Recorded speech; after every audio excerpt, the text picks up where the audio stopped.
इसमें दूसरा टॉपिक हम लोग पढ़ रहे हैं इंडियन इकोनॉमी के अंतर्गत। पहला टॉपिक मैंने बताया है भारतीय अर्थव्यवस्था की प्रमुख विशेषताएं। सिलेबस के हिसाब से हम देखें अगर तो वो पहला टॉपिक है। हालांकि इसके पहले मैंने अर्थव्यवस्था की आधारभूत अवधारणा बताई थी, अर्थव्यवस्था का कॉन्सेप्ट बताया था, और इसके बाद फिर अर्थव्यवस्था की प्रमुख विशेषताएं बताई थी। दूसरा टॉपिक ये सिलेबस के अकॉर्डिंग चल रहा है और ये टॉपिक है विकसित भारत @ 2047। तो इसमें लास्ट का ही बचा है। स्टार्टिंग की चीजें लगभग मैंने करा दी है, बहुत सारी चीजें इसमें मैंने कराई हैं। ये हम प्रभाव पढ़ रहे हैं। प्रभाव के बाद इसमें चुनौतियां हो गई थी। क्या चुनौतियां इसकी? प्रभाव, चुनौतियां और सुझाव है। प्रभाव हो गए थे, चुनौतियां चल रही थी। क्या 3-4 दिन हो गए ना, वो ध्यान नहीं आ रहा। ये पहल हो गई थी क्या? पहल भी हो गई थी। अच्छा, तो ये क्यों लगाया उसने? कृषि, उद्योग, सेवा तीनों क्षेत्रों में पहल मैंने बताए थे। पहल कंप्लीट हो गई थी? नहीं, मेरे ख्याल से पहल नहीं हुई थी।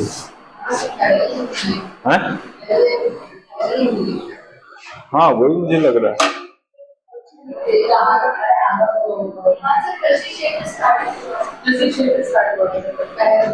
हाँ, वही मैं सोच रहा हूँ ना, पहल कहाँ हुई है? पहल कंप्लीट करना है, मतलब पहले स्टार्ट करना है। हाँ, तो यहां से हमें स्टार्ट करना था। इसके पहले मैंने प्रभाव इसके बताए थे। पहल मतलब यह है कि भारत 2047 तक विकसित भारत हो जाएगा। इसके लिए सरकार ने क्या क्या प्रयास किए हैं, सरकार क्या क्या पहल कर रही है, उसके संबंध में पढ़ना है। तीनों क्षेत्रों में सरकार के प्रयास, कृषि, उद्योग, सेवा। कृषि मतलब होता है प्राथमिक क्षेत्र, इसके बारे में हमने पहले पढ़ा है। भारतीय अर्थव्यवस्था को योगदान देने वाले 3 क्षेत्र हैं, प्राथमिक, द्वितीयक और तृतीयक। तो प्राथमिक क्षेत्र में मुख्य रूप से आती है कृषि, द्वितीय क्षेत्र के अंतर्गत आता है उद्योग और तृतीय क्षेत्र के अंतर्गत आता है सेवा, है ना। तो इन तीनों क्षेत्रों में अगर विकास प्रॉपर तरीके से किया जाता है तो हमारी अर्थव्यवस्था 2047 तक विकसित अर्थव्यवस्था का रूप ले लेगी, यानी हम विकसित बन जाएंगे। तो इसके लिए सरकार ने अलग अलग प्रयास किए हैं, कृषि, उद्योग, सेवा तीनों क्षेत्रों में। इन्हीं को हम कहते हैं प्रमुख पहलें। विकसित भारत @ 2047 के तहत प्रमुख पहलें क्या क्या रही हैं, उसके संबंध में हम बात कर रहे हैं। उसमें सबसे पहले आता है कृषि क्षेत्र। चूंकि भारत एक कृषि प्रधान देश रहा है, ज्यादातर जनसंख्या कृषि कार्यों में निर्भर है। मतलब आज अगर हम देखें तो कृषि पर निर्भरता सबसे ज्यादा है। हालांकि पहले की अपेक्षा ये कम हुआ है, कि निर्भरता कम हुई है। मैंने आप लोगों को डेटा बताया है कि पहले 70% जनसंख्या कृषि पर निर्भर हुआ करती थी, 70%। आज ये घटकर लगभग 41-42% तक आ गई है। लेकिन फिर भी अभी भी ये सबसे ज्यादा है, मतलब सबसे ज्यादा लोग कृषि कार्यों में लगे हुए हैं, है ना। फिर सेवा, फिर उद्योग का नाम आता है। तो इसलिए अगर कृषि को समृद्ध बना दिया जाए, कृषि अगर विकसित हो जाए, तो भारत को विकसित देश बनाने में ज्यादा प्रॉब्लम नहीं होगी। इसलिए सरकार का प्रयास लगातार चल रहा है कि कृषि जो है अत्याधुनिक बने, है ना। आधुनिक अत्याधुनिक बने, यानी अत्याधुनिक कैसे बनेगी कृषि?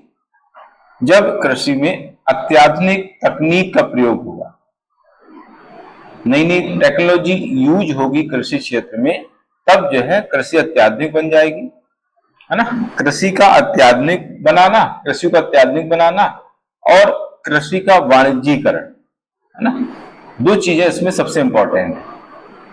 कृषि क्षेत्र में या कृषि क्षेत्र को समृद्ध बनाने के लिए 2 चीजें बहुत जरूरी हैं। एक तो कृषि को अत्याधुनिक बनाना। कृषि को अत्याधुनिक बनाने का मतलब है कि कृषि क्षेत्र में नए नए उपकरणों का उपयोग करना, नई नई तकनीक का उपयोग करना, है ना। इसमें दो चीजें हमें बतानी है, कृषि को अत्याधुनिक बनाना,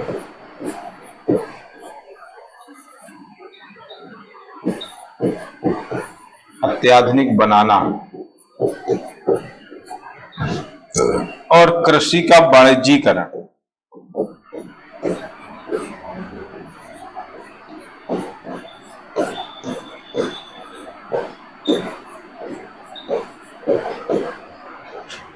तो दो चीजें इसमें खास जरूरी है। तो कृषि का अत्याधुनिक बनाने का मतलब जैसा मैंने बताया है कि कृषि क्षेत्र में नई तकनीक का उपयोग करना, नए नए उपकरणों का उपयोग करना। जैसे पहले परंपरागत तरीके से खेती की जाती थी, हल बैल से लोग खेती करते थे, है ना, और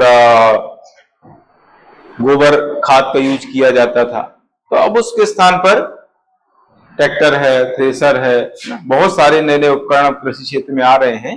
तो उनका यूज ज्यादातर किया जा रहा है, जिससे जो है कम मेहनत पर ज्यादा उत्पादन हो रहा है। और जैव उर्वरकों का प्रयोग अभी किया जा रहा है।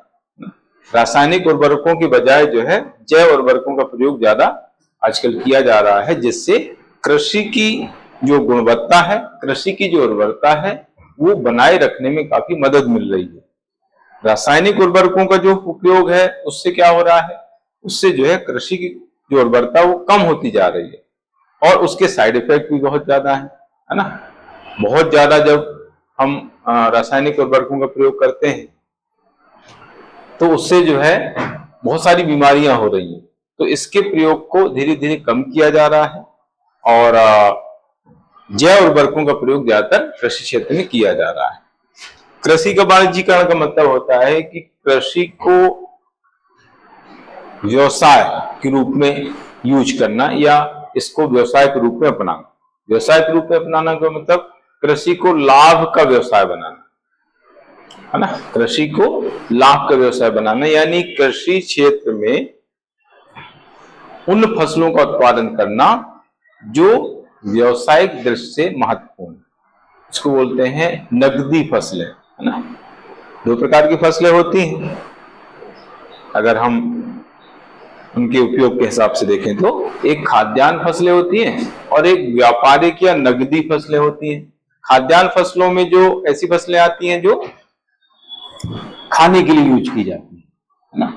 खाद्यान्न फसलों में उन फसलों को सम्मिलित किया जाता है जो खाने में हम यूज करते हैं, है ना। इस खाद्यान्न फसलों के अंतर्गत गेहूं है, चावल है, दलहनी फसलें हैं, मोटे अनाज हैं, ये खाद्यान्न फसलों के अंतर्गत आते हैं, है ना। गेहूं, चावल, दलहनी फसलें, मोटे अनाज, इनको मिलाकर के हम बोल देते हैं खाद्यान्न फसलें। इसके अलावा बाकी जितनी भी फसलें हैं वो सारी फसलें नकदी फसलें या व्यापारिक फसलें या वाणिज्यिक फसलों के अंतर्गत आती हैं, जिनको उगाने का मकसद होता है लाभ, फायदा, नगद राशि मिले, इसलिए इसको बोलते हैं नकदी फसलें, व्यापारिक फसलें, वाणिज्यिक फसलें, है ना। उसमें चाय है, कॉफी है, तिलहनी फसलें उसमें आ जाती हैं, है ना, जूट है, रबर है ना। ये सारी क्या है, इनको कहते हैं नगदी फसलें, जिनसे किसानों को फायदा होता है। तो अब ज्यादातर किसान जो है इस तरह की फसलें उगा रहे हैं, जिसको हम कहते हैं नगदी फसलें, जिससे किसानों को जो है फायदा हो रहा है। ठीक है, तो कृषि का वाणिज्यीकरण और कृषि को अत्याधुनिक बनाना, ये खास कृषि क्षेत्र में प्रयास किए जा रहे हैं। और किसानों को समृद्ध बनाने के लिए बहुत सारे कार्यक्रम चल रहे हैं ना। कृषि संबंधी कार्यक्रम अभी हम आगे अलग से कृषि का एक टॉपिक पढ़ेंगे, तो वहां पर कृषि संबंधी बहुत सारे कार्यक्रम आपको पढ़ना है। और सिलेबस में भी कुछ दिया हुआ, जैसे प्रधानमंत्री किसान सम्मान निधि योजना दी हुई, जिसको शॉर्ट में लिखा पीएम किसान करके शॉर्ट में कार्यक्रम दिया हुआ है, जिसका फुल फॉर्म है प्रधानमंत्री किसान सम्मान निधि योजना। ठीक है, इसका क्वेश्चन भी आ चुका है, 2024 में इसका क्वेश्चन आया था, इसका उद्देश्य पूछा गया था, इसके उद्देश्य पूछे गए थे। तो बहुत सारे कार्यक्रम चल रहे हैं। प्रधानमंत्री फसल बीमा योजना, जिसमें फसलों का बीमा होता है। अतिवृष्टि है, अनावृष्टि, ओलावृष्टि है, अकाल है, इस समय जो फसलें खराब हो जाती हैं तो बहुत कम खर्च करके जो है फसलों का बीमा हो जाता है। मतलब किसानों को बहुत कम अमाउंट उसमें देना पड़ता है।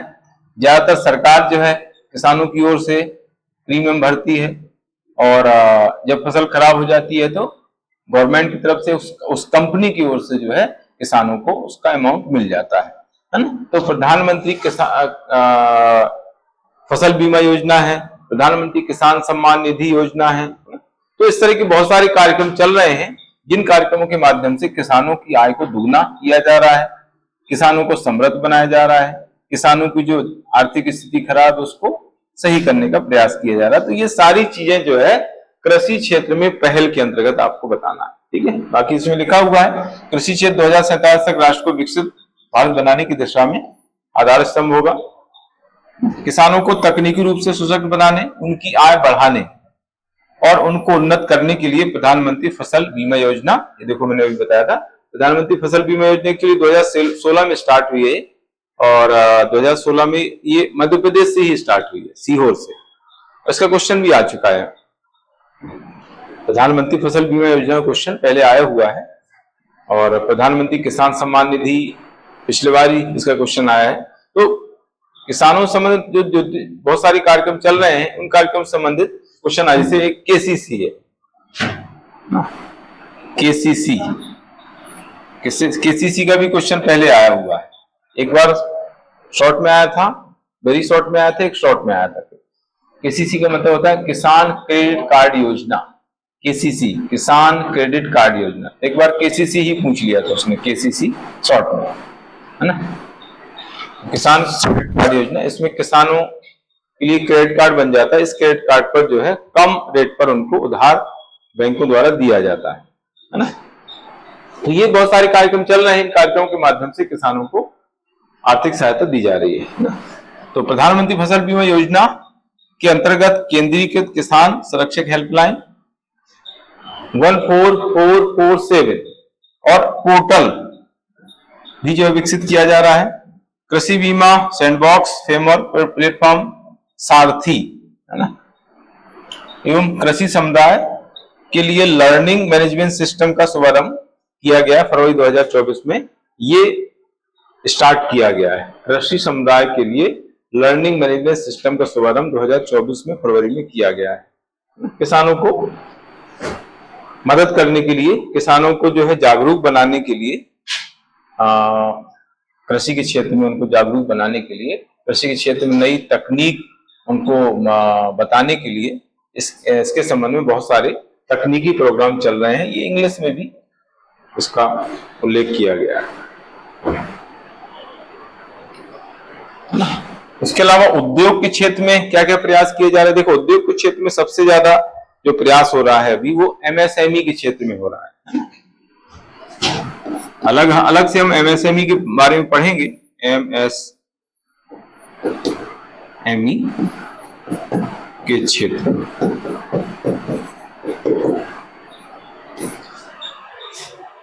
सरकार द्वारा एमएसएमई को ज्यादा बढ़ावा दिया। एमएसएमई का मतलब होता है micro small medium enterprise.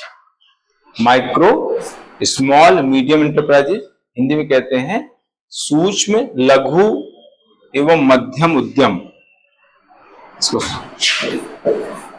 Hindi में सूक्ष्म लघु एवं मध्यम उद्यम, मध्यम उद्यम, ये एमएसएमई। तो एमएसएमई के क्षेत्र में जो है सरकार विशेष प्रयास कर रही है, बहुत सारे कार्यक्रम चल रहे हैं। अभी नए बजट में, अभी जो नया बजट आया है, इसमें एमएसएमई की डेफिनेशन भी चेंज कर दी गई। तो यहां से क्वेश्चन प्री और मेंस में बनने की बहुत संभावना है एमएसएमई को, है ना। 2020 में कोरोना के समय में इसकी डेफिनेशन चेंज हुई थी, और अभी नए बजट में 2025-26 का जो बजट आया है उसमें वित्त मंत्री द्वारा जो है इसकी डेफिनेशन वापस से चेंज कर दी गई। मतलब कहने के यहाँ पर यह है कि इसमें क्राइटेरिया चेंज कर दिया गया है ना। इसमें क्राइटेरिया होता है कि भाई कितने इन्वेस्टमेंट तक किसी उद्यम को सूक्ष्म, लघु या मध्यम कहा जाए। ये क्राइटेरिया अभी हम आगे पढ़ेंगे, जब एमएसएमई पढ़ेंगे तो उसमें मैं बताऊंगा कि क्या क्राइटेरिया है। तो वो क्राइटेरिया चेंज होता रहता है ना। इन्वेस्टमेंट का क्राइटेरिया होता है, टर्नओवर का क्राइटेरिया होता है ना। देखो मैं बोल रहा 9, अच्छा 9:30 का मैं वही बोल रहा था उससे रितिका से कि 9:30 का टाइम मालूम होगा है ना। 9 का देखा नहीं था। हाँ वो आज का टाइम उन्होंने रखा है। वही मैं बोल रहा था कि उनको बच्चों को 9:30 का ही होगा, इसलिए आ नहीं पाए। समस्या वही हो गई है ना। मैं समझ गया था कि टाइम को लेकर कंफ्यूजन होगा, इसलिए वो टाइम चेंज नहीं होना चाहिए, या उनको इन्फॉर्म करो टाइम चेंज करने से पहले। मैं कल ही बोल रहा था कि दिक्कत आएगी इसमें।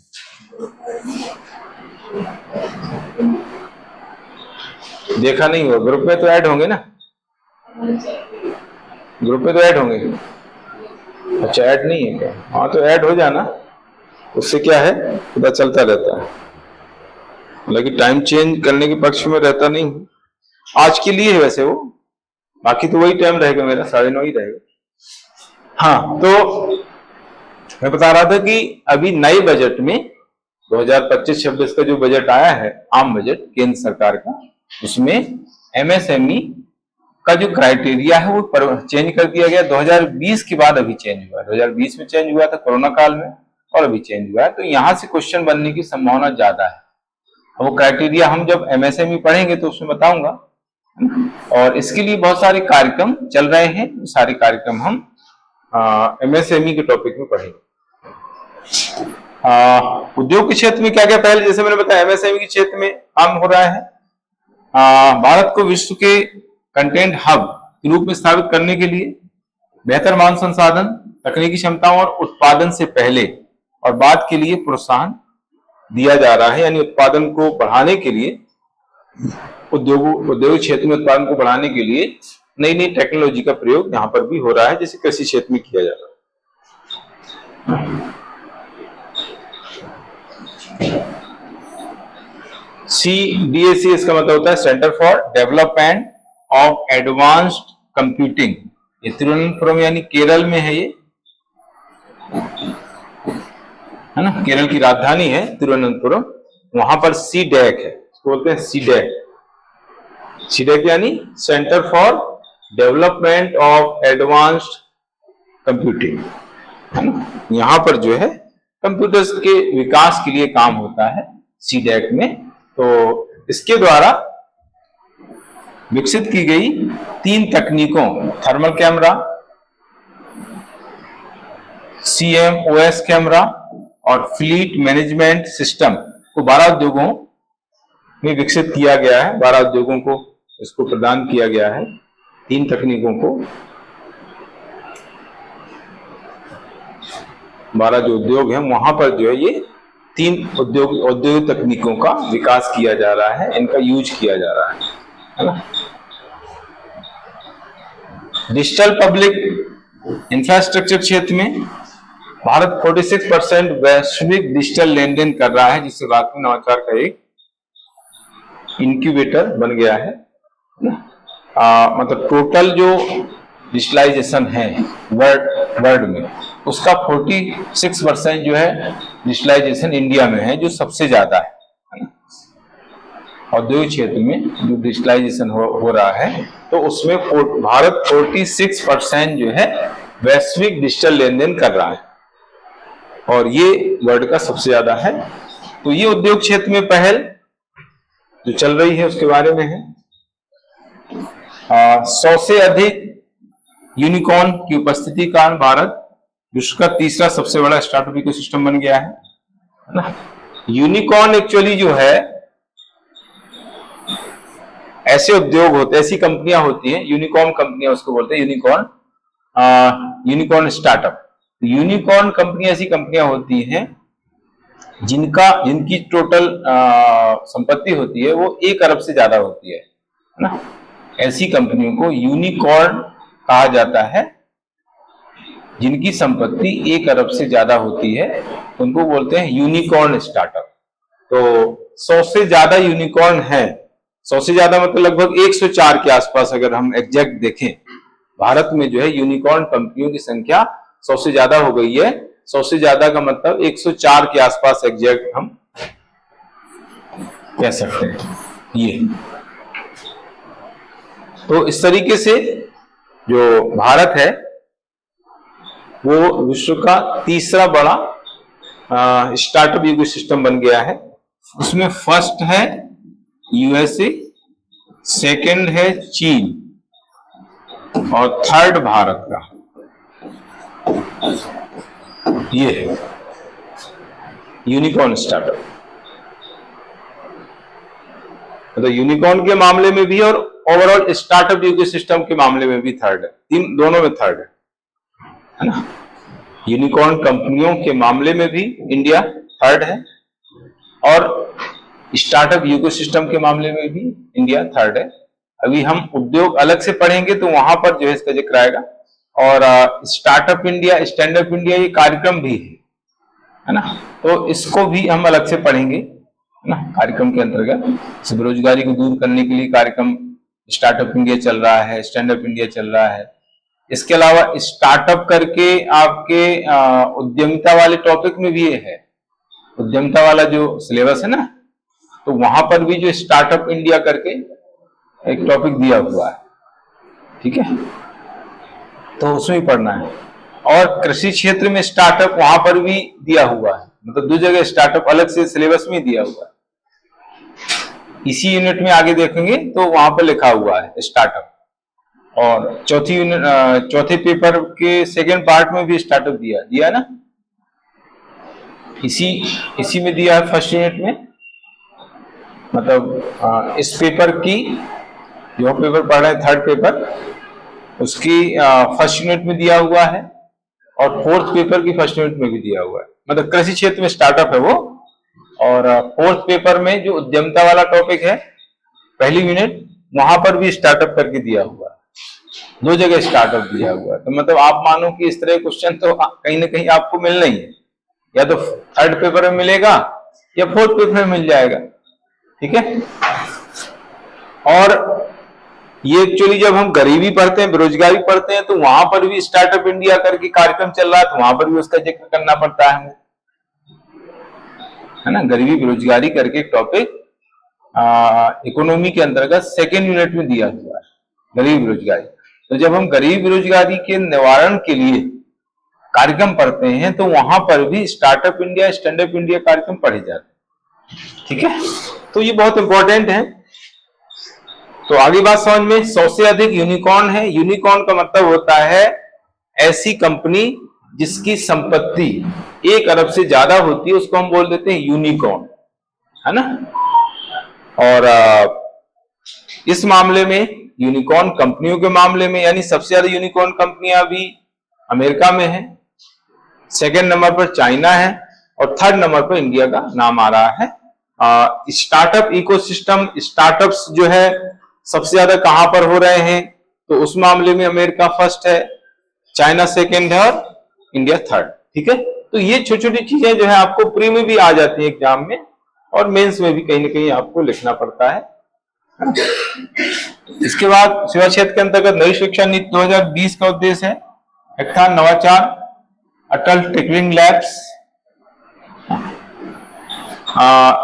इनोवेशन डिजाइन और उद्यमिता बूट कैंप्स, प्रधानमंत्री अनुसंधान फेलोशिप आदि के माध्यम से छात्र समुदायों के बीच नवाचार को बढ़ावा दिया जा रहा है। नवाचार करके अलग से टॉपिक भी है आपके सिलेबस में, उद्यमिता के अंतर्गत उद्यमिता नवाचार करके अलग से टॉपिक भी दिया गया है। नवाचार का मतलब होता है नई जो तकनीक है उसका उपयोग करना, है ना। कृषि क्षेत्र में, उद्योग क्षेत्र में, सेवा क्षेत्र में नई तकनीक का उपयोग करना, कुछ नया करना, कुछ हटके करना, उसको बोलते हैं नवाचार, इनोवेशन, है ना। जो भी हम कर रहे हैं वो थोड़ा सा अलग हटके हो, एक होता है परंपरागत, एक होता है नया। तो नया करना, कुछ नया आविष्कार करना, कुछ नया प्रयास करना, तो उसको कहा जाता है नवाचार। तो सेवा क्षेत्र में नवाचार को बढ़ावा देने के लिए बहुत सारे प्रयास सरकार द्वारा किए जा रहे हैं। तो ये है प्रयास सेवा क्षेत्र। इसके बाद आगे आती है चुनौतियां। विकसित भारत 2047, मतलब 2047 में हम विकसित हो जाएंगे, इसके लिए प्रयास तो चल रहे हैं, लेकिन बहुत सारे चैलेंजेस भी हैं, बहुत सारी चुनौतियां, समस्याएं भी मार्ग में आ रही हैं। कौन कौन चुनौतियां हैं वो हम यहाँ पर पढ़ने वाले हैं। तो राजकोषीय घाटा का निरंतर बना रहना, राजकोषीय घाटा जो है लगातार बना हुआ है। राजकोषीय घाटा अलग से आपको पढ़ना है, फिस्कल डेफिसिट। सेकेंड यूनिट में राजकोषीय नीति करके टॉपिक दिया हुआ है, इसी की सेकेंड यूनिट में टॉपिक है राजकोषीय नीति। और इसी पेपर की चौथी यूनिट में एमपी के संदर्भ में राजकोषीय अनुशासन दिया हुआ है, तो आपको 2-3 बार पढ़ लेना है ना। राजकोषीय नीति है और राजकोषीय अनुशासन है, तो उसमें राजकोषीय घाटा आ जाता है, ठीक है। राजकोषीय अनुशासन आपको एमपी के संदर्भ में पढ़ना है, राजकोषीय नीति जो है वो भारत के संदर्भ में पढ़ना है। तो यहाँ पर राजकोषीय घाटे का जिक्र आता है ना, फिस्कल डेफिसिट। तो राजकोषीय घाटा एक्चुअली जो होता है वो सबसे बड़ा घाटा होता है देश में। सबसे बड़ा जो घाटा होता है राजकोषीय घाटा होता है ना। बजटीय घाटा होता है, राजस्व घाटा होता है, प्रभावी राजस्व घाटा होता है, प्राथमिक घाटा होता है, ये रिलेटेड है। फिर एक चालू खाता घाटा होता है, वो व्यापार संबंधी होता है। ये सारी चीजें हमें डिटेल में पढ़ना है। यहां पर मैंने पहले राजकोषीय घाटे का हल्का सा जिक्र किया था। राजकोषीय घाटा जो होता है वो सबसे बड़ा घाटा है, प्री में पहले क्वेश्चन आया हुआ है। और बजटीय घाटे से ये बड़ा होता है। बजटीय घाटे से ही हम जो है राजकोषीय घाटा निकालते हैं, है ना।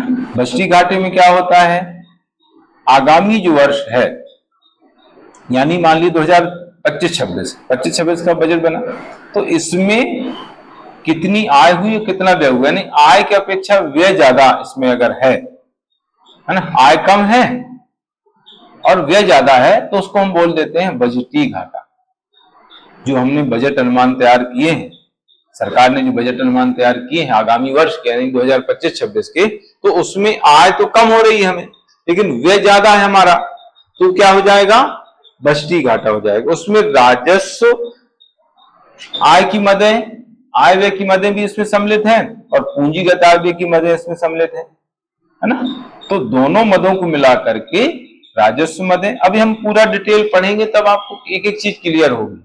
अब यहां पर मैं अगर वो बताऊंगा तो एक पीरियड पूरा इसी में निकल जाएगा। अब आपको ये समझना पड़ेगा कि राजस्व आय की मद कौन सी होती है, राजस्व व्यय की मद कौन सी होती है, पूंजीगत आय की मद कौन सी होती है, पूंजीगत व्यय की मद कौन सी होती है ना। तब आपको फिर बजट घाटा समझ में आएगा, बजट घाटा समझ में आएगा, फिर राजकोषीय घाटा आप समझ पाएंगे, है ना। तो बजट जो घाटा होता है आगामी जो वर्ष है, यानी 2025-26 अभी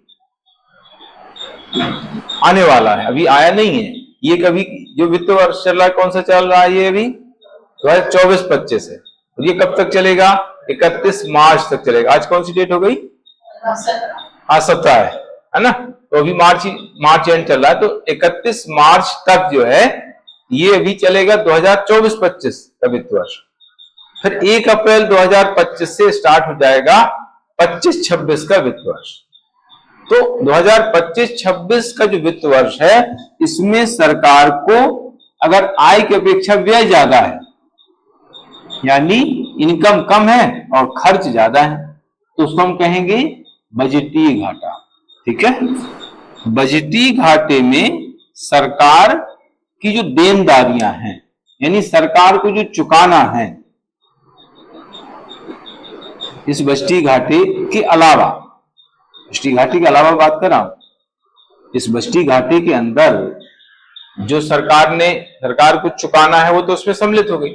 इसके अलावा टोटल जो सरकार की देनदारियां हैं, टोटल जो सरकार को चुकाना है, पैसे देना है, लोगों का लिया है सरकार ने, उधार लिया है, तो उधार जो सरकार को चुकाना है वो टोटल राशि बजटीय घाटे में जब ऐड कर दी जाती है उसमें हम जोड़ देते हैं तो हमें प्राप्त हो जाता है क्या, राजकोषीय घाटा। ऐसा है क्योंकि कुछ देनदारी हम जो है उस बजट में सम्मिलित कर चुके हैं, लेकिन सब सम्मिलित नहीं है, कुछ तो बाकी रह गई होगी। तो जो बाकी रह गई है देनदारी उधार उसको भी सम्मिलित कर देते हैं तो वो हो जाता है राजकोषीय घाटा। जैसे मान लीजिए सरकार का 50 करोड़ का उधार है, सरकार का उधार अभी 50 करोड़ का, तो 2025-26 का जो बजट है उसमें सरकार ने मान लीजिए 20 करोड़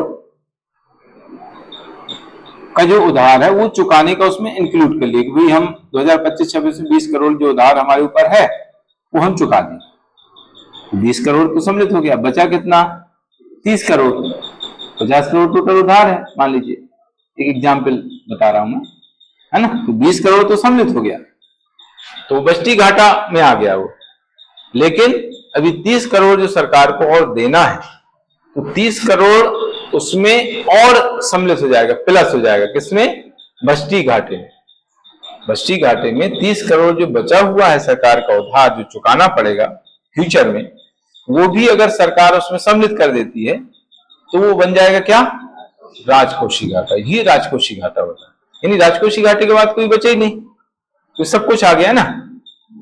जो भी सरकार की देनदारी है, लायबिलिटीज है, उधार है, वो सब राजकोषीय घाटे में सम्मिलित होता है। इसलिए कहते हैं कि राजकोषीय घाटा सबसे बड़ा घाटा होता है ना। पहले मैंने कई बार बताया और ये क्वेश्चन प्री में आ चुका है कि भारत का सबसे बड़ा घाटा कौन सा है, तो राजकोषीय घाटा। और ये 1991 से इसको आकलित किया गया है, इसके पहले राजकोषीय घाटे के बारे में किसी ने सोचा ही नहीं, केवल बजट घाटा होता था, राजस्व घाटा और प्राथमिक घाटा, प्रभावी राजस्व घाटा। बस राजकोषीय घाटे के बारे में सबसे पहला जो विचार है वो सुखमेय चक्रवर्ती समिति ने दिया, और फिर डॉक्टर मनमोहन सिंह ने 1991 में जब वो वित्त मंत्री थे तो उन्होंने जो है अपने बजट में राजकोषीय घाटों को पहली बार सम्मिलित किया 1991 की बात है ना। 1991 में डॉक्टर मनमोहन सिंह वित्त मंत्री थे, बाद में प्रधानमंत्री भी बने, तो उस समय उन्होंने वित्त मंत्री के पद पर रहते हुए राजकोषीय घाटे को पहली बार बजट घाटे में इंक्लूड किया है। तब से इसका आकलन स्टार्ट हो गया, अभी भी हो रहा है। तो ये है राजकोषीय घाटा। तो राजकोषीय घाटा जो सबसे बड़ा घाटा है ये लगातार बना हुआ है, ये बड़ा चैलेंज है। फिर उसका डेटा यहां पर लिखा हुआ है, आपको डेटा ही पूछ सकता है। जैसे पिछले बार राजस्व घाटा और प्रभावी राजस्व घाटा का क्वेश्चन आ चुका है, पिछले बार राजस्व घाटा तथा प्रभावी राजस्व घाटा क्वेश्चन आया है। अब इस बार राजकोषीय घाटा आ सकता है या आगे आ सकता है। तो सबसे इंपॉर्टेंट राजकोषीय घाटा, लेकिन उसको नहीं पूछा उसने राजस्व घाटा पूछा, प्रभावी राजस्व घाटा। अभी हम इनके बारे में पढ़ेंगे, है ना, लेकिन आगे राजस्व घाटा आएगा। तो राजस्व घाटा अभी कितना है, बजट में कितना अनुमान लगाया गया है, वास्तविक कितना रहा है इसके पहले, तो इसमें मैंने 4 साल के डेटा दिए हुए। 2023-22 का ये वास्तविक अनुमान है, 6.4% जीडीपी से आकलित किया जाता है। ये जीडीपी का होता है, आई बात समझ में। जीडीपी का होता है मतलब इसका क्या है, इसका मतलब यह है कि टोटल जो राजकोषीय घाटा रुपए में निकल के आता है, राजकोषीय घाटा जो है टोटल जो रुपए में निकल के आता है उसको डिवाइड बाय जीडीपी इंटू 100 कर देते हैं, है ना। जीडीपी का परसेंटेज निकालना पड़ता है ना। तो टोटल जो जीडीपी है देश की रुपए में, उसको हम क्या करते हैं, राजकोषीय घाटा जो रुपए में आया है हमारे पास अमाउंट, है ना, तो राजकोषीय घाटा जो रुपए में है उसमें हम जीडीपी जो रुपए में है हमारे पास अमाउंट, उसको डिवाइड कर देते हैं, इंटू 100 कर देते हैं, ठीक है।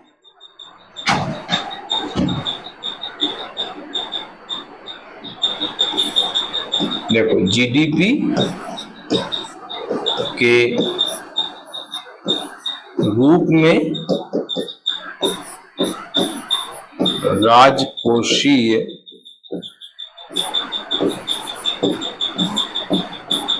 घाटे का प्रतिशत बराबर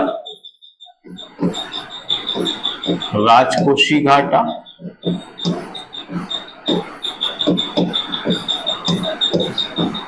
रुपए में बटे है जीडीपी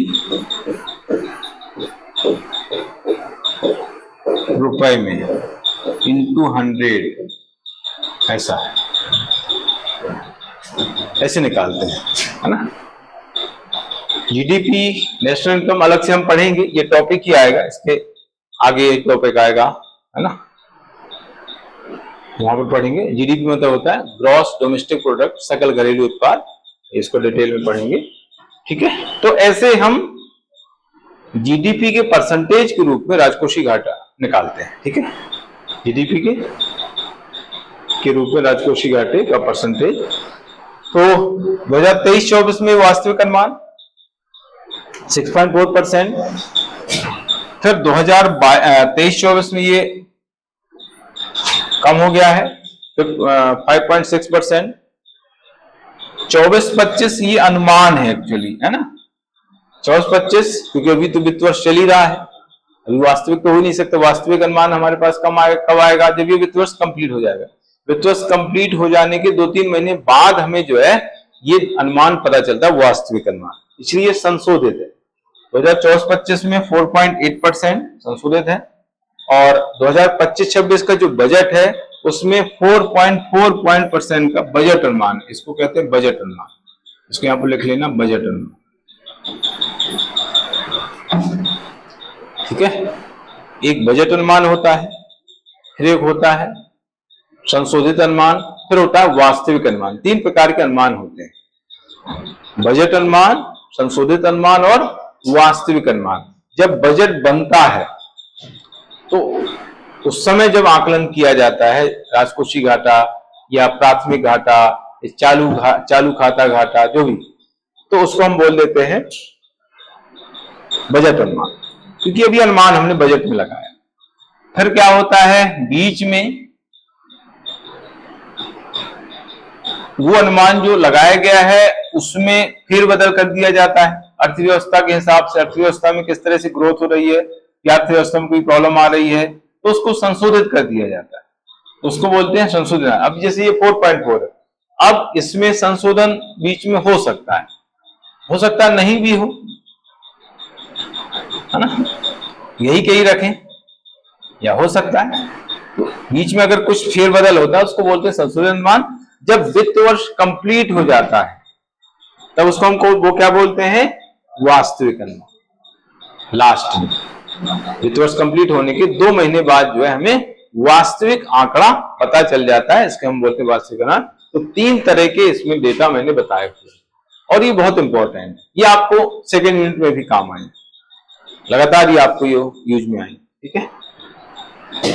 चालू खाता घाटा 2023-24 में 0.7% जीडीपी का रहा है, मतलब ये अभी चल रहा है, हाँ ये हो चुका है एक्चुअली, ये तो कंप्लीट है, तो वास्तविक होगा ये, क्योंकि वित्त वर्ष पूरा हो गया है, वास्तविक है।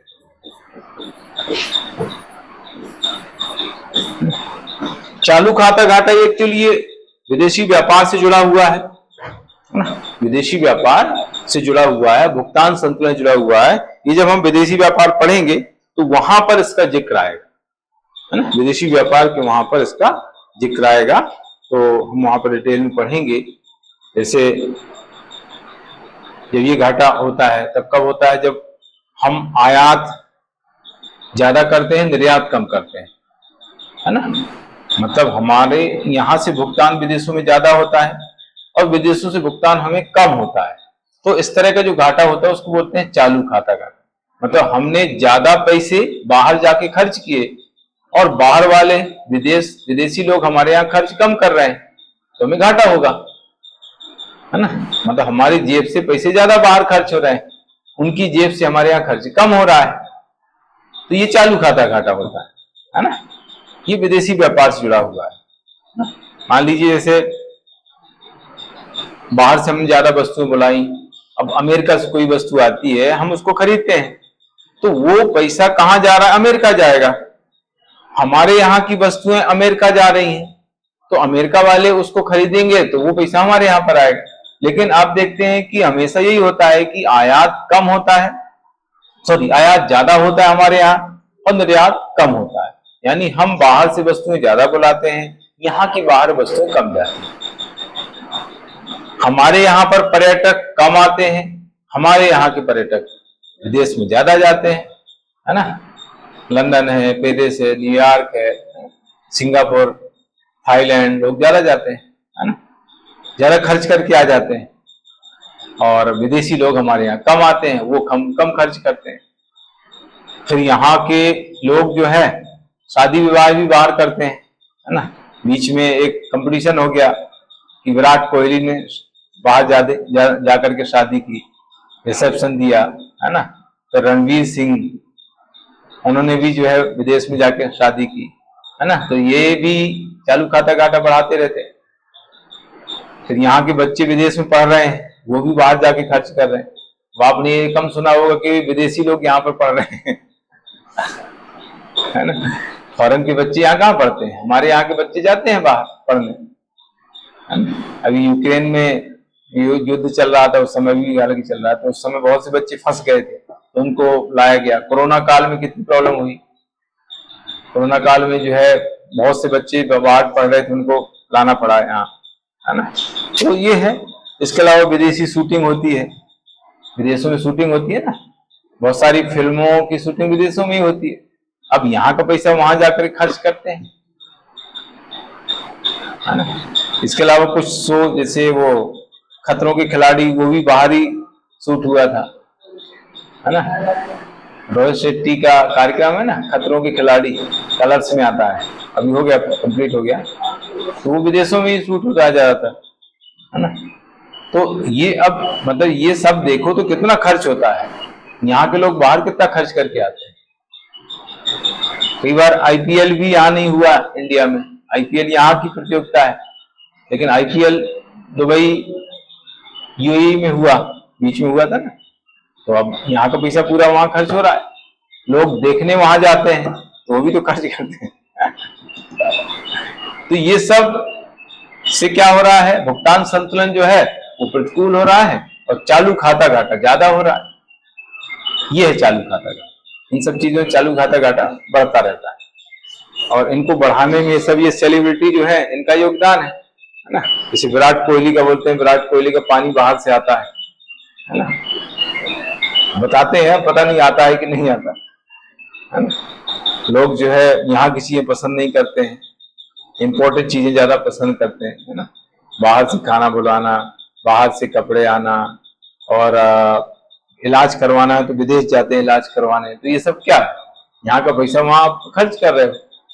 भाई यहाँ भी तो चीजें हो सकती हैं, ऐसा तो है नहीं कि यहाँ नहीं हो सकती। आजकल यहाँ पर भी अच्छे अच्छे हॉस्पिटल, लेकिन अब लोगों को यहाँ पर भरोसा नहीं है, यहाँ की चीजों पर भरोसा नहीं है, विदेशी चीजों पर ज्यादा भरोसा है।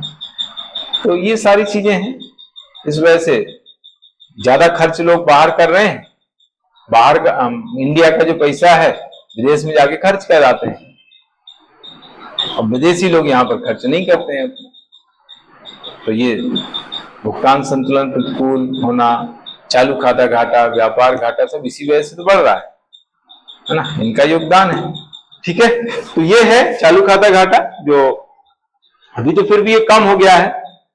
कम क्यों हुआ है? क्योंकि पहले की अपेक्षा जो है निर्यात बढ़ रहा है, आयात कम हो रहा है। हालांकि अभी भी मैंने डेटा बताया था मेरे ख्याल से, बीच में अभी हमने पढ़ा था ना, बीच में टॉपिक आया था आयात निर्यात में, डेटा मैंने बताए थे। तो उसमें आयात निर्यात में अब अंतर कम हो रह गया है, पहले बहुत अंतर हुआ करता था, है ना। मतलब आयात हमारा, मैंने बताया था ना डेटा शायद, हाँ 67% जो है निर्यात बढ़ा है और आयात घटा है। मैंने फिगर बताए हैं आप लोगों के, अभी होली के पहले टॉपिक कराया था तो उसमें बताया था कि निर्यात में 67% की वृद्धि हुई है और आयात पहले की अपेक्षा 4 से 5% कम हुआ है। ये तो इस वजह से ये चालू खाता घाटा 0.7% रह गया, नहीं तो ये 2, 3, 4% तक हुआ करता था। तो ये अचीवमेंट है इंडिया के लिए। असंगठित क्षेत्रों में गरीबी दूर करना बहुत अत्यधिक कठिन है। असंगठित क्षेत्र क्या होते हैं? नॉन ऑर्गेनाइज्ड सेक्टर उनको कहा जाता है, असंगठित क्षेत्र, नॉन ऑर्गेनाइज्ड सेक्टर। असंगठित क्षेत्र का मतलब होता है कि ऐसे क्षेत्र जहां पर जो श्रमिक काम करते हैं उनमें स्थायित्व नहीं होता है, पर डे उनको अलग अलग काम मिलता है ना। मतलब कोई ऐसा रेगुलर वेतन नहीं है, मतलब एक दिन काम किया और एक दिन की उनको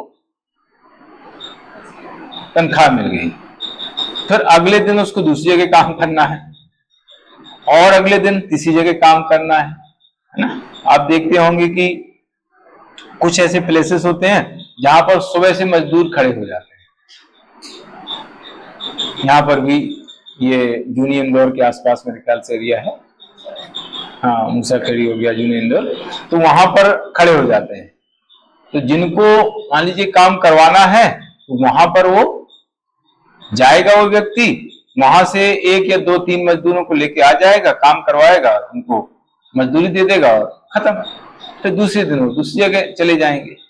ये असंगठित क्षेत्र होता है जिसमें स्थायी रूप से काम नहीं मिलता है, ना ही स्थायी रूप से वेतन मिलता है, ना ही उनको जो है पीएफ उसको उनका करता है, ना पीएफ बाद में मिलता है। तो इसमें गरीबी को दूर करना बहुत कठिन है। आप दूर कैसे करोगे, क्योंकि स्थायी रूप से तो काम ही नहीं उनके पास। तो ये एक बहुत बड़ा चैलेंज है।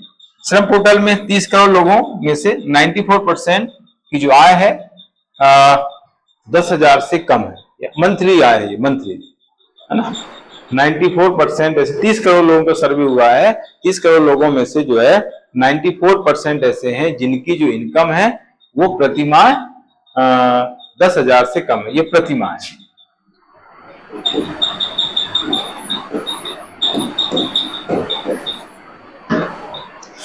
ये स्थिति है। तो ये कुछ चैलेंजेस हैं जो मैंने आपको बताए हैं। गिनी सूचकांक के अनुसार पिछले कुछ दशकों में बाल कुपोषण उच्च स्तर पर रहा है।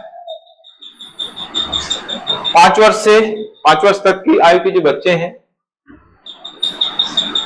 35.5% अविकसित है। 6 से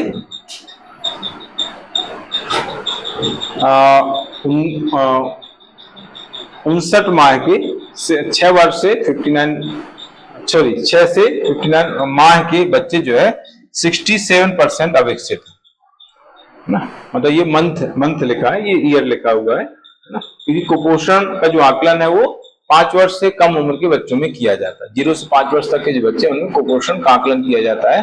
तो 5 वर्ष तक के बच्चों में जो कुपोषण की स्थिति है यानी अविकसित जो है वो 35.5% है। 6 माह से 59 माह के बच्चों में जो बच्चों की जो स्थिति है वो 67% अविकसित है ना। ये गिनी सूचकांक के हिसाब से डेटा निकाला गया। नवाचार के क्षेत्र में AI, artificial intelligence, AI short में लिखते हैं, तथा रोबोटिक्स जैसे उपायों से मानव श्रम बल का प्रतिस्थापन होने की संभावना, यानी मानव श्रम बल जो है कम हो जाएगा, तो लोगों को रोजगार नहीं मिल पाएगा क्योंकि बहुत सारा काम जो है इनके जरिए हो जाता है ना। तो इससे बेरोजगारी बढ़ने की आशंका बनी हुई है। बढ़ती जनसंख्या से जुड़ी चुनौतियां जैसे बढ़ती स्वास्थ्य देखभाल लागत, पेंशन देनदारियां और श्रम की कमी। जनसंख्या से जुड़ी चुनौती, बढ़ती जनसंख्या जुड़ी चुनौतियां जो बढ़ती मतलब स्वास्थ्य संबंधी समस्याएं आती हैं। स्वास्थ्य के क्षेत्र में लागत ज्यादा लगती है, ज्यादा जनसंख्या है तो स्वास्थ्य में ज्यादा खर्च आता है ना, रोग होते हैं, लोगों को जो है दवाइयां लेनी पड़ती है, इलाज करवाना पड़ता है, तो स्वास्थ्य देखभाल में लागत ज्यादा होती है। पेंशन देनदारियां जो है, जो जॉब कर रहे हैं उनको जो है पेंशन की समस्या रहती है। हालांकि अभी 2005 के बाद जिनका सिलेक्शन हुआ है या जो भी जिनकी नियुक्तियां हुई है उनको गवर्नमेंट ने पेंशन देना बंद कर दिया, लेकिन उसके पहले के जो लोग हैं उनको तो पेंशन सरकार दे ही रही है ना। तो पेंशन संबंधी समस्या है, सरकार को पेंशन देना पड़ रही है। उच्च जीडीपी विकास दर को स्थिर बनाए रखना। मैंने आप लोगों को बताया है कि 9% की जीडीपी होना जरूरी है। नीति आयोग ने बोला है कि अगर भारत को 2047 तक विकसित राष्ट्र होना है तो 9% की जीडीपी रखना पड़ेगी। तो इतनी जीडीपी रखना सरकार के लिए बहुत चुनौतीपूर्ण काम है। एक एवरेज इतनी होनी चाहिए। और मैंने ये बताया था कि विश्व बैंक ने बोला है कि 7.8% जीडीपी होना चाहिए औसत एवरेज। तो 9% मान लो, 8 से 9% मान लो, 8 से 9% जीडीपी रखना जो है इतना आसान काम नहीं है, तो एक चुनौतीपूर्ण है। अभी मैंने आप लोगों को डेटा बहुत सारे बताए हुए हैं पहले कि अभी जो 2023-24 में जीडीपी रही है वो 8.2% रही, उसके पहले 7.2%, उसके और पहले हम देखें तो 8.7%, फिर तो माइनस में चली गई थी। कोरोना काल में तो माइनस में चली गई, 2020-21 में माइनस में थी, और 21-20 में इतनी 21-22 में एकदम बढ़ गई 8.7%, 22-23 में 7.2%, और अभी जो लेटेस्ट डेटा है 22-23 का 23-24 का वो 8.2% है। लेकिन आगे जो अनुमान लगाए गए हैं वो कम लगाए गए हैं, है ना। 2024-25 का जो अनुमान है सरकार का वो है 6.4%। अब आप सोचो 8.2% अभी रही है, लेकिन अगला अनुमान क्या लगाया गया, 6.4%। तो ये स्थिर बनाए रखना बहुत मुश्किल है। और आगे के अनुमान भी बड़े ज्यादा नहीं है। 2024-25 में 6.4% का अनुमान, 2025-26 में जो आर्थिक समीक्षा में अभी जो आई है उसने लगाया है 6.3 से 6.8, 7% से भी कम, जबकि 8.7% तक पहुंच गई थी, फिर एकदम कम हो गई, फिर थोड़ा सा बढ़ी, फिर वापस से कम। तो ये फ्लैक्चुएशन बहुत ज्यादा है, स्थिरता नहीं है। स्थिरता अगर नहीं है तो विकसित राष्ट्र कैसे बन पाएगा देश। तो ये समस्या है। शिक्षा की गुणवत्ता में कमी आ रही है। विकास का असमान वितरण, विकास का समान वितरण मतलब सभी का विकास नहीं हो रहा है। कुछ लोग बहुत ज्यादा पैसे वाले होते जा रहे हैं, कुछ लोग गरीब के गरीब बने हुए हैं, उनकी स्थिति और डाउन हो गई है। कोरोना काल से जो है ये स्थिति बहुत ज्यादा गंभीर बनी हुई है। कोरोना काल के पहले उतनी ज्यादा स्थिति नहीं थी गंभीर, कोरोना काल के बाद से स्थिति बहुत गंभीर हो गई। कुछ लोग बहुत ज्यादा पैसे वाले हो गए और कुछ लोगों की स्थिति बहुत ज्यादा खराब हो गई। तो आर्थिक विषमता बहुत ज्यादा है। ब्रेन ड्रेन की समस्या, ब्रेन ड्रेन की समस्या का मतलब यहाँ पर यह है कि हमारे यहाँ पर जो बुद्धिजीवी वर्ग है, जो हमारे यहाँ पर डॉक्टर है, इंजीनियर है, वैज्ञानिक है, अनुसंधान करता है, उनको यहाँ पर उतनी फैसिलिटी नहीं मिलने के कारण जो है वो विदेश चले जाते हैं। इसको बोलते हैं ब्रेन ड्रेन, है ना। ब्रेन ड्रेन वर्ड समझते हैं क्या है? ब्रेन मतलब मस्तिष्क, ड्रेन मतलब बहाव, है ना। तो ब्रेन ड्रेन का मतलब होता है कि वो पलायन कर जाते हैं। इसी को बोलते हैं प्रतिभा पलायन। इसी को हम दूसरे रूप में कह सकते हैं प्रतिभा पलायन।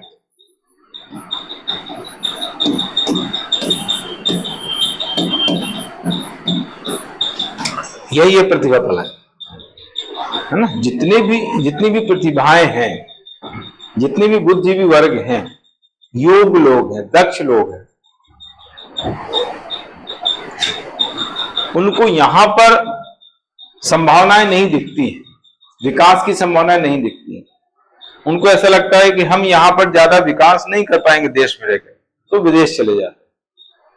आपने देखा होगा कि कई ऐसे वैज्ञानिक, भौतिक शास्त्री, रसायन शास्त्री, अर्थशास्त्री जो भारतीय मूल के थे वो विदेश में गए और वहां जाकर के उन्होंने काम किया और उनको नोबेल प्राइज मिल गया।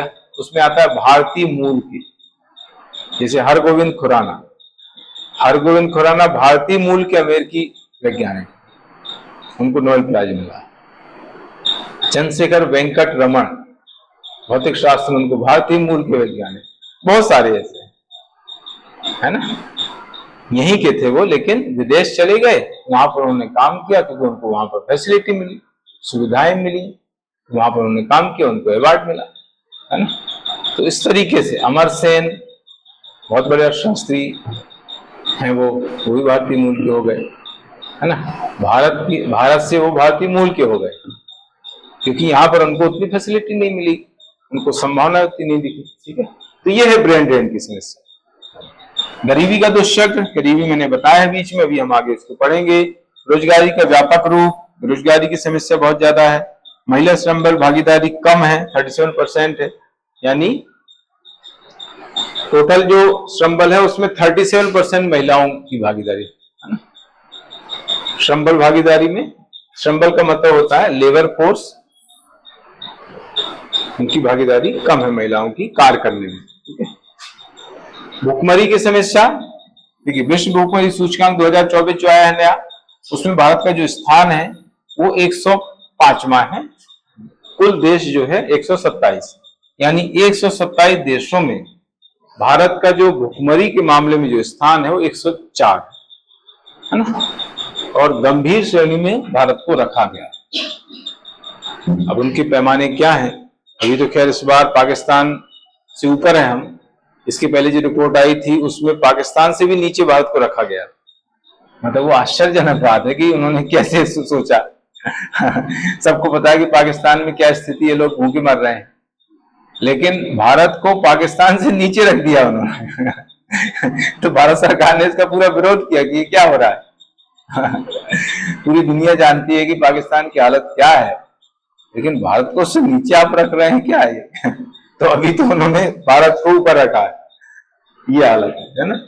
तो खुशहाली की कमी, वैश्विक खुशहाली रिपोर्ट 2023 में भारत की जो स्थिति है वो 126वीं स्थिति है। मतलब 143 देशों में भारत की जो स्थिति है वो 126वीं, मतलब लोग यहाँ खुश नहीं है, इसका मतलब है ना, दुखी बहुत ज्यादा है। दुखी आत्माएं ज्यादा हैं, इसलिए 126वां स्थान दिया गया है इंडिया को खुशहाली के मामले में, है ना। Happiness, global happiness report, happy नहीं है लोग यहाँ, है ना।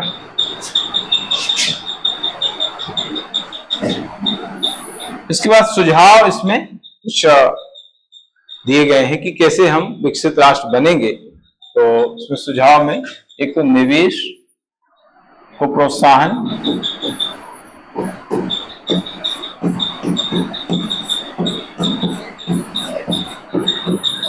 निवेश को प्रोत्साहित करना जरूरी है। महिलाओं की भागीदारी बढ़ाना है। विश्व बैंक ग्रीन इंडेक्स, विश्व बैंक द्वारा ग्रीन इंडेक्स जारी किया जाता है, यानी ग्रीन इकोनॉमी को अपनाना, यानी जो भी प्राकृतिक संसाधन उनका सही ढंग से दोहन करना। नियमित निगरानी तथा मूल्यांकन करना, जो भी कार्यक्रम चल रहे हैं उनकी निगरानी मॉनिटरिंग करना, उनका मूल्यांकन करना और उनमें समय समय पर सुधार करना, जिससे जो है लोगों को उसका फायदा मिल सके। पारंपरिक विदेश नीति को लचीला बनाना, जिससे कि निवेश में बढ़ोतरी हो सके। स्वास्थ्य के क्षेत्र में स्वास्थ्य के वैश्विक मानदंडों को जमीनी स्तर पर लागू करना। तो विश्व स्तर पर स्वास्थ्य के जो मानदंड है उनको जो है लागू करना जमीनी स्तर पर।